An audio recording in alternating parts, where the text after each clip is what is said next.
Assalamualaikum warahmatullahi wabarakatuh. Alhamdulillahirrabbilalamin. Wabihi nasta'in wa ala umuri dunia waddin. Wassalatu wassalamu ala asyrafil anbiya'i wal mursalin. Shalawat serta salam kita haturkan kepada junjungan kita, yakni Nabi Muhammad SAW. Dan yang saya hormati pengasuh pondok pesantren Zainul Hasan Genggong, yakni Kiai Haji Muhammad Hasan Mutawakil Allah SHMM. Dan yang saya hormati Rektor Universitas Islam Zainul Hasan Genggong, yakni Dr. Abdul Aziz Wahab BAMAG. Dan saya hormati Dekan Fakultas Tarbiyah, yakni Bapak Ustadz Zainuddin MPD. Dan yang saya hormati Kaprodi PAI, yakni Ustadz Humaydi MPD. Dan yang saya hormati dosen pembimbing kami, yakni Ustazah Kurnia Arisanti MPDI. Di sini saya Islamiyatul Ula dari kelas 4 BPHI akan menjelaskan Hanifida tentang rencana pembelajaran 1947, yang mana di sini terdapat 5 yang saya akan jelaskan. Yang mana pertama di sini tentang kurikulum pembelajaran 1947, dan yang kedua konteks pembelajaran 1947, dan yang ketiga struktur isi pembelajaran 1947, dan yang keempat yakni model pembelajaran rencana pembelajaran 1947, dan yang terakhir yang kelima yakni peran guru dalam rencana pembelajaran 1947. Di sini rencana pembelajaran 1947 itu sendiri merupakan kurikulum yang sangat berperan sebagai pedoman dalam pelaksanaan pendidikan yang berupa aturan, tujuan, isi dan bahan pelajaran juga, dan terdapat metode yang digunakan dalam proses pembelajaran. Kurikulum sendiri memiliki 2 alasan yang penting. Yang pertama yaitu sebagai alat tujuan mencapai pendidikan, kurikulum itu mutlak harus ada. Dan yang kedua yakni kurikulum merupakan ilmu untuk proses mencerdaskan anak bangsa. Dan yang pertama di sini saya akan menjelaskan kurikulum sebagai suatu ide atau konsep. Kurikulum sebagai suatu ide atau konsep itu sudah terdapat ide atau konsep yang selalu berkembang mengikuti zaman dengan segala aspek yang terdapat di dalamnya, yang mengandung visi dan misi untuk memajukan sumber daya negara. Dan yang kedua yakni kurikulum sebagai suatu rencana yang tertulis, yang mana ide yang sudah dirumuskan dan ditulis atau dibentuk dalam suatu rencana pembelajaran ke depannya yang akan dilaksanakan pada lembaga pendidikan. Aspek yang dibahas itu terdapat tujuan, cara, struktur kurikulum. Terus yang ketiga yakni kurikulum sebagai suatu kegiatan, yang mana merupakan kurikulum yang sudah dirancang dan berfungsi sebagai pedoman atau panduan untuk kegiatan di lapangan. Terus yang keempat yakni kurikulum sebagai hasil belajar. Hasil belajar itu sendiri diperoleh dari nilai evaluasi dari kurikulum itu sendiri yang sudah dianalisis terlebih dahulu. Berarti tidak moro-moro atau tidak langsung dievaluasi seperti itu. Sudah dievaluasi dulu dan dianalisis, baru itu hasil belajarnya. Terus kurikulum sebagai disiplin ilmu. Kurikulum sudah mengandung konsep, prinsip, proses, dan nilai evaluasi yang sudah dianalisis dan diperbaiki dari kurikulum tersendiri. Terus yakni kurikulum sebagai suatu sistem yang mana dimulai dari ide, terus dirancang dan secara tertulis untuk menjadi suatu kegiatan yang menghasilkan suatu nilai yang disiplin ilmu dan teranalisis. Dari situ semuanya aspek yang sudah dirancang dan berkaitan dan membuat kurikulum itu sebagai sistem yang beriringan, berarti sudah beratur, sudah terurut. Terus yang kedua di sini tentang konteks rencana pembelajaran. Konteks Yang pertama di sini tentang konteks historis rencana pembelajaran 1947. Di sini yang mana dalam konteks historis pembelajaran itu perkembangan pendidikan Indonesia mengalami terhambat akibat penjajahan yang sangat lama waktu itu. Terus yang kedua yakni konteks sosial rencana pembelajaran 1947, yang mana dalam konteks ini terdapat sifat-sifat kemanusiaan dan kewarganegaraan sebagai dasar pengajaran dan pendidikan di Indonesia, dan sifat tersebut merupakan salah satu dasar pendidikan rencana pembelajaran 1947 yang dikaitkan dengan Pancasila, yang merupakan dasar-dasar Pancasila yang dianut oleh Indonesia. Contohnya seperti cinta kepada Tuhan Yang Maha Esa. Yang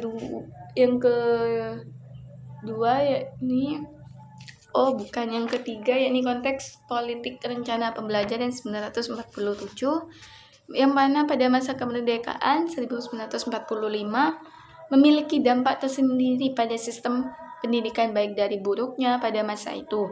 Seringkali pergantian menteri pendidikan pada waktu itu bukan karena pada pengajar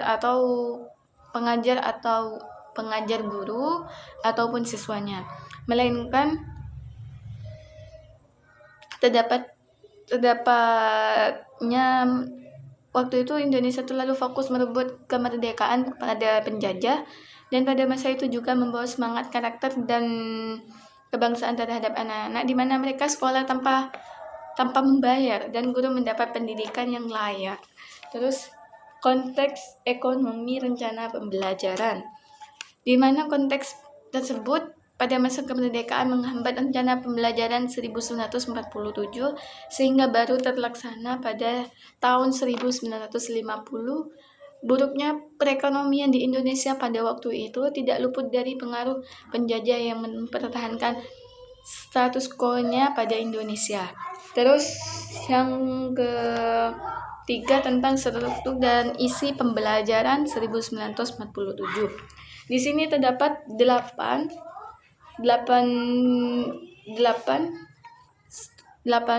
struktur, yakni yang pertama sekolah rakyat, yang mana pada sekolah rakyat itu merupakan taraf pendidikan yang sebelum kemerdekaan dan merupakan tempat yang dapat menampung hasrat yang ada sebelum kemerdekaan, yang menampung hasrat besar mereka yang ingin bersekolah.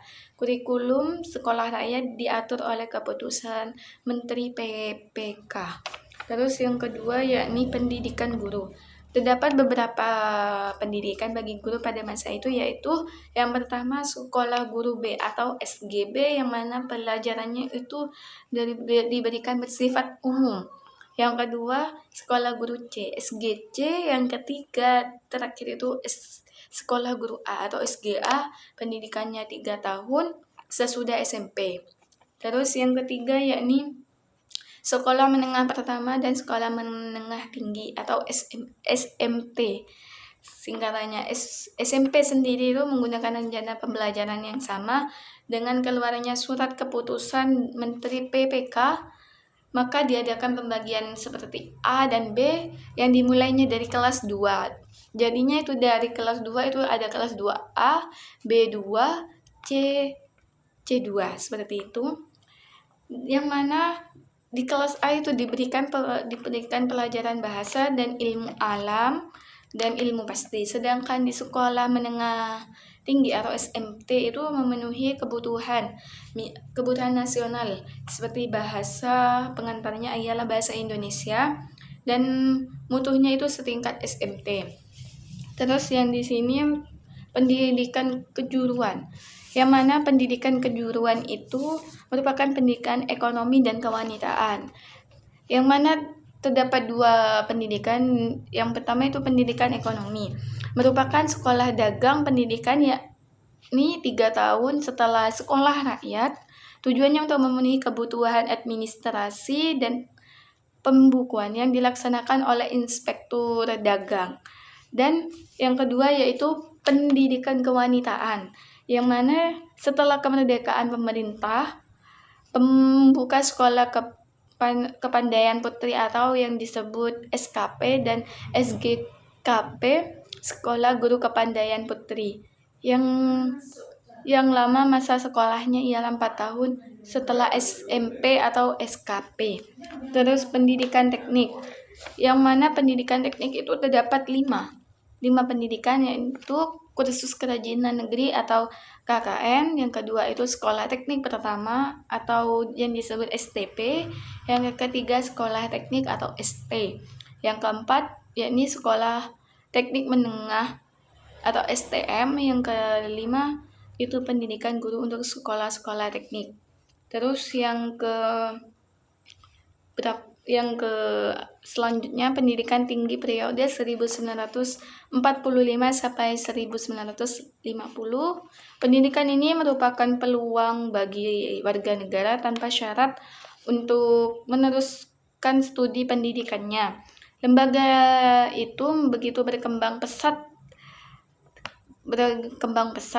sangat baik, namun perjuangan membela negara waktu itu yang menghambat kuliah. Terus pendidikan tinggi republik. Pada pendidikan tinggi republik itu merupakan pendidikan tinggi sesudah proklamasi. Dari awal kemerdekaan di Jakarta telah berdiri Sekolah Tinggi Kedokteran sebagai kelanjutan dari Ikadaiku Jepang. Pada bulan November 1946 telah dibuka juga Sekolah Tinggi Ilmu Hukum dan Filsafat dan juga Sastra. Setelah aksi agresi militer 1, kedua lembaga itu ditutup oleh Belanda. Dan pendidikan tinggi waktu terpecah menjadi 2, yaitu pendidikan tinggi republik dan pendidikan tingkat tinggi pendudukan Belanda. Terus yang terakhir itu pendidikan tinggi di daerah pendudukan Belanda. Menteri Pendidikan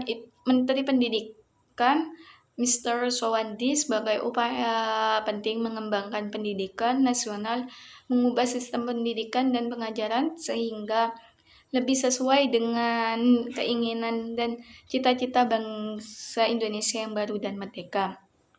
Terus yang keempat yaitu model pembelajaran Rencana Pembelajaran 1947.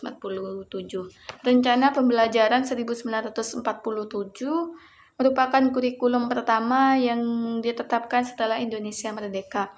Kurikulum ini lebih dikenal dengan Learn Plan atau dalam bahasa Jepang yang artinya Rencana Pembelajaran 1947 itu merupakan pembentukan karakter manusia yang berdaulat dan sejajar dengan bangsa lain.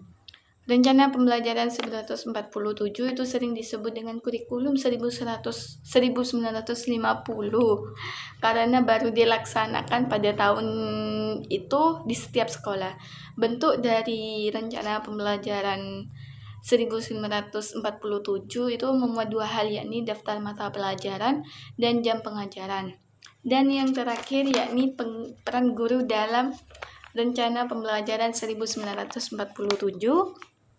Dalam Rencana Pembelajaran 1947 lebih menitik beratkan pada pendidikan watak, kesadaran bernegara dan bermasyarakat. Dalam Rencana Pembelajaran 1947 yang lebih mengupayakan metode ceramah, yang mana pada metode tersebut guru itu sangat berperan penting dalam setiap menjelaskan mata pelajaran yang dipelajarinya. Dalam Rencana Pembelajaran 1947, guru juga mempunyai peran penting sebagai fasilitator, motivator, dan guider. Kurang lebihnya seperti itu yang bisa saya presentasikan tentang kurikulum 1947. Mohon maaf jika ada kesalahan. Wabillahi taufiq wal hidayah. Wassalamualaikum warahmatullahi wabarakatuh.